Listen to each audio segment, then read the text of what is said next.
Hey guys, what's up? My name is Gabby and today I'm going to be filming my most disappointing books of 2017. I recently got this idea when I was watching another booktuber's channel, and I'll put the link in the description for her videos. But basically what she did is she not only did her worst of the year and her best of the year, but she also did her most disappointing books of the year. And I thought that that was a really interesting video and idea because I was like, I did have a lot of books that were most anticipated list and then they ended up being really disappointing, but they weren't necessarily like the worst books I read that year. So like I did recently upload my worst of the year, which I'll put in the description, and I uploaded my best of the year, which I'll put in my description. But I thought maybe I should also upload my most disappointing of the year, and these are all books that were like 3 or 2 stars, but they weren't necessarily like terrible books and they weren't the worst I read this year, but they were books that I personally was highly anticipating for one reason or another, and then they ended up being pretty disappointing for me. So I just thought that that would be an interesting video, and maybe this is something I'll also do yearly if this goes well. So yeah, these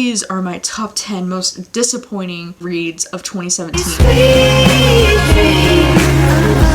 The first disappointing book that I have on my list is Alex Approximately by Jen Bennett. This is a young adult contemporary that got a lot of hype earlier this year, and I do feel like a lot of people love this book, but I was just kind of disappointed by it because it wasn't exactly what I thought it was going to be. It follows this young girl named Bailey who's moving from the East Coast to live with her dad in California, and meanwhile she's talking to this guy online named Alex on this movie forum website. And so she's like a really big movie buff, this main character, which is part of the reason why I thought I would love it so much, because like I'm a huge movie buff too, so I thought I would relate to her a lot. All the chapter titles begin with a quote from a movie. Like this one just says, "It's not my fault you're like in love with me" or something, Lindsay Lohan Mean Girls. Like I was expecting to freaking like love and adore this book. I thought it would be one of my favorites of the year. Ended up being just okay to me, and there's a couple of reasons for that, and the main one is that Bailey as a main character really like annoyed the hell out of me, and I don't think she talks about movies enough to be considered a movie buff. Like it seems like it's only a part of her character for the sake of having a character that likes movies. Porter is her love interest in this book, and he's such a freaking douchebag. Like I literally couldn't stand him throughout almost the entire book. It's like even the description, like the Goodreads description and this description spoils you for who Alex is, even though it's really obvious. Bailey doesn't find out who Alex is until like the end, so it's like it's just kind of like you're just waiting for her to like pick up on it, and like the whole time she's trying to figure out who Alex is in the book. Oh, mediocre. I was disappointed by this. Next one on my list is Dating You, Hating You by Christina Lauren.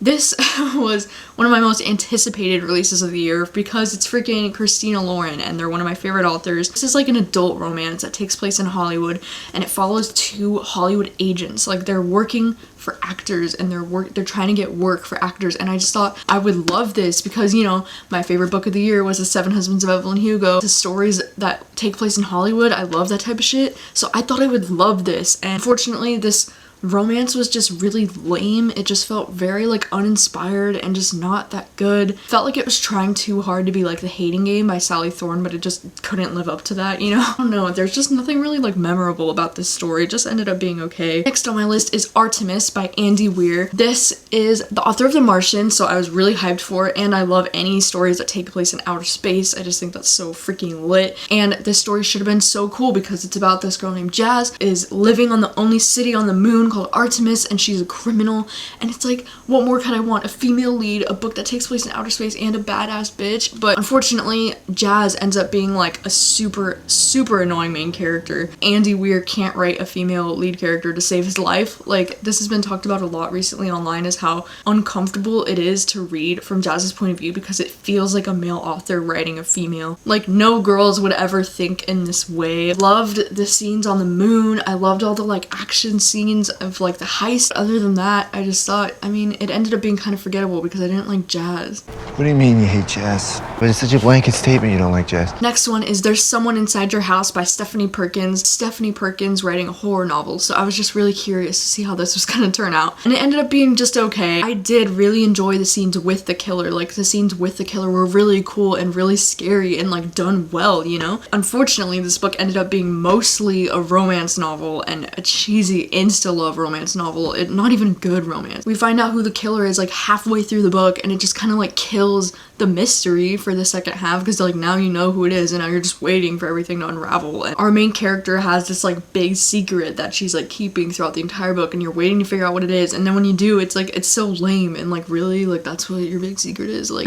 I didn't love it. I just wanted to love it. I wanted to love it. Next up is Queens of Geek by Jen Wilde, and I know that this one might be a little bit controversial because a lot of people like freaking love this book, and I did like it. Like, don't get me wrong, I liked it. I just didn't like it the way I wanted to. I didn't love it. It takes place at a Comic-Con. It takes place over like 3 days, and it follows this group of friends. It's like Jamie and Taylor and then Charlie. This book does have a lot of diverse representation in it because it has a bisexual, it has a girl that has autism, which is really cool and something I've never read about before. So this book definitely deserves all the credit for a diverse cast of characters. It definitely has that, don't get me wrong. There's just a lot of insta love in this book, which is probably what rubbed me the wrong way. I just didn't feel the romance connection between either of the two couples in this book, and it does get a little bit preachy with its content about like, be who you are, be like, you are accepted for who you are, and it just kind of really like preaches that over and over and over again throughout the entire book. And it's just like, I get it and I totally support the message that this book sends,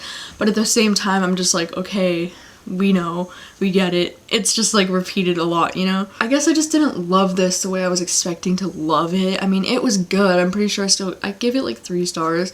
It just, I didn't like love it like the way some people do. The next one is Bonfire by Kristen Ritter. Kristen Ritter's debut novel, who's freaking Jessica Jones, and she's Jane on Breaking Bad. Like, she's one of my favorite actresses, so I was so hyped when I found out that she was getting her own thriller. And she wrote this thriller that follows this lawyer who's like going back to her small town where she was bullied when she was like in high school by these girls, and now these girls are like she's going back to the town for this lawyer case that she has, but she uncovers all these like secrets about the past. I thought I would love it more because I thought, like, I really love books that follow like intense young female relationships because I think that they're really interesting. It can be really toxic. Like, I thought I was gonna get like Dangerous Girls vibes from this. This book ended up being kind of like boring and predictable, and I felt so bored by all the like lawyer talk. They just needed to go and fight this company for like water contamination, and it just ended up being something that I just got kind of bored with and I didn't really want to read about. And the main character just randomly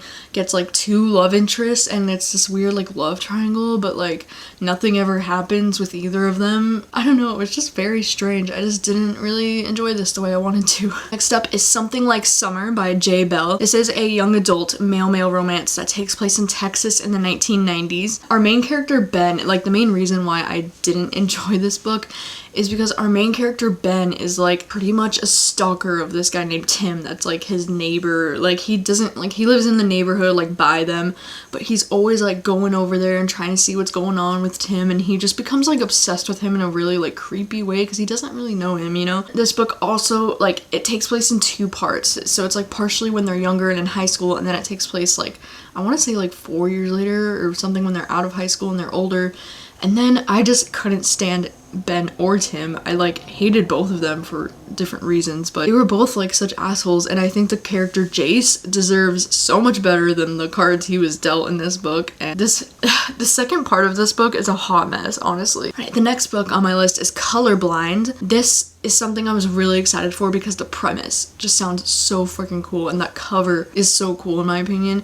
And this is a female-female romance that takes place in San Francisco, and it follows this girl named Chloe who can tell what age people are going to be when they die. Like, she sees a number on their forehead of what age they're going to be when they die, and then she falls for this girl whose number is 16, and she's gonna die like that year. I was super intrigued by this concept, and because it's a female-female romance, which isn't something I read a lot of because I don't know where to find a good female-female romance, so I was really hoping that this would be really good and one of my favorites.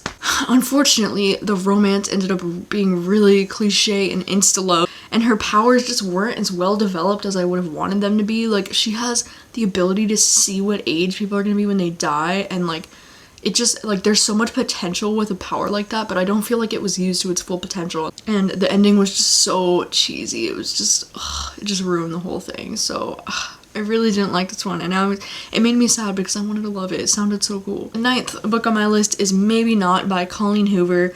This is a novella that goes with Maybe Someday, and it follows the characters Warren and Bridget from Maybe Someday, the side characters, and now they're the main characters in this story. Didn't really like Bridget in Maybe Someday, and I continued to not really like her and Maybe Not. I enjoyed Warren as a side character and Maybe Someday, but as a main character in this, I didn't really care for him as a main character. Forgettable. And the last book on my list is The Knocked Up Plan by Lauren Blakely. And I know you're seeing this cover and you're like, why did you expect greatness from this book? I've never read anything by this author, and this author is one that got recommended to me quite a bit for romance. And so this is an adult romance that follows this girl who is like running out of time to get pregnant, and so she really wants a baby, but she's like getting to the age where she can't anymore. So she asks her coworker, who's like super attractive, if he will get her pregnant because she wants his genes for her baby. It had the potential to be something I would enjoy because I do tend to like stories that are just like people that are just thrown together in certain situations and they fall in love and whatever, and this one was that, but it's like it was just cheesy and cliche, and I wasn't really feeling it with these characters. It wasn't bad. I mean, I feel like this book isn't bad. I feel like it's just me. I just didn't like it. So those are all of the most disappointing books that I read this year. Soon I'm going to be uploading my most anticipated books of 2018, and at some point I'll be uploading my December wrap up and then my year in review video, and maybe, I don't know, I'm planning a few videos for the end of the year, but I'm also hopefully going to be doing my favorite movies of the year soon, but I still have to see a couple movies before I like finalize that list, you know, and it sucks because a lot of the movies that I really want to see aren't coming until like the first week of January or so it's like I just keep pushing off that video. Thank you guys so much for watching as always, and I'll see you guys next time. Sweet dreams.